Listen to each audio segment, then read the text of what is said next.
ವೀಕ್ಷಕರೇ,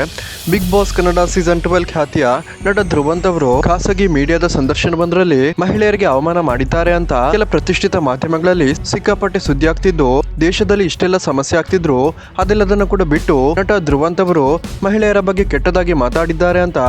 ದೊಡ್ಡ ನ್ಯೂಸ್ ಮಾಡ್ತಿರುವಂತ ಕೆಲ ಮೀಡಿಯಾಗಳು ನಿಜವಾಗ್ಲೂ ಧ್ರುವಂತ್ ಅವರು ಏನ್ ಹೇಳಿದ್ದಾರೆ ಅಂದ್ರೆ ಒಂದು ಕ್ಷಣ ನೀವು ಶಾಕ್ ಆಗ್ತೀರಾ ಅಂತಾನೆ ಹೇಳ್ಬೋದು. ನಟ ಧ್ರುವಂತ್ ಅವರು ಇತ್ತೀಚೆಗೆ ನಡೆದಂತಹ ಪುರುಷರ ಮೇಲಿನ ಹಲ್ಲೆ ಮತ್ತು ಪುರುಷರನ್ನ ಸಾಯಿಸಿದಂತಹ ಕೆಲ ಕೆಟ್ಟ ಮಹಿಳೆಯರ ಬಗ್ಗೆ ಮಾತಾಡಿದ್ದು, ಇತ್ತೀಚೆಗೆ ಮದುವೆ ಆದ್ರೆ ಒಂದು ಸಿಲಿಂಡರ್ ನ ಒಳಗೆ ಹೆಣವಾಗ್ತೀವಿ ಅಥವಾ ಬೆಟ್ಟದ ಮೇಲಿಂದ ಯಾರಾದ್ರೂ ತಳ್ಳುತ್ತಾರೆ ಅಂತ ಮಾಧ್ಯಮವೊಂದರಲ್ಲಿ ಓಪನ್ ಆಗಿ ಹೇಳಿಕೆಯನ್ನು ಕೊಟ್ಟಿದ್ದು, ಇದನ್ನೇ ದೊಡ್ಡದು ಮಾಡಿರುವಂತಹ ನಮ್ಮ ಮೀಡಿಯಾಗಳು ಧ್ರುವಂತ್ ಅವರು ಮಹಿಳೆಯರ ಬಗ್ಗೆ ಕೆಟ್ಟದಾಗಿ ಮಾತಾಡಿದ್ದಾರೆ, ಧ್ರುವಂತ್ ಅವರು ಮಹಿಳೆಯರಲ್ಲಿ ಕ್ಷಮೆ ಕೇಳಬೇಕು ಅಂತ ರಂಪಾಟವನ್ನ ಮಾಡಿದ್ದು, ಇದಕ್ಕೆ ಇದೀಗ ನಟ ಧ್ರುವಂತ್ ಅವರು ಇತ್ತೀಚೆಗೆ ನಡೆದಂತಹ ಕೆಲ ಸನ್ನಿವೇಶಗಳ ಬಗ್ಗೆ ಕ್ಲಾರಿಟಿಯನ್ನ ಕೊಟ್ಟಿದ್ದು, ಉದಾಹರಣೆಗೆ ಪುಣೆ ಮೂಲದ ಸಿಯಾ ಗೋಯಲ್ ಕೇಸ್ನಲ್ಲಿ ಉದ್ಯಮಿಯನ್ನ ಯುವತಿಯೊಬ್ಬಳು ಸಾಯಿಸಿದ್ದು, ಇಂತಹ ಒಂದು ಸನ್ನಿವೇಶಗಳಿಗೆ ನಾನು ಪಾಯಿಂಟ್ ಔಟ್ ಮಾಡಿ ಹೇಳಿದ್ದೇನೆ, ಅದು ಬಿಟ್ಟು ಮಹಿಳೆಯರ ಬಗ್ಗೆ ಕೆಟ್ಟದಾಗಿ ಮಾತಾಡಿಲ್ಲ ಅಂತ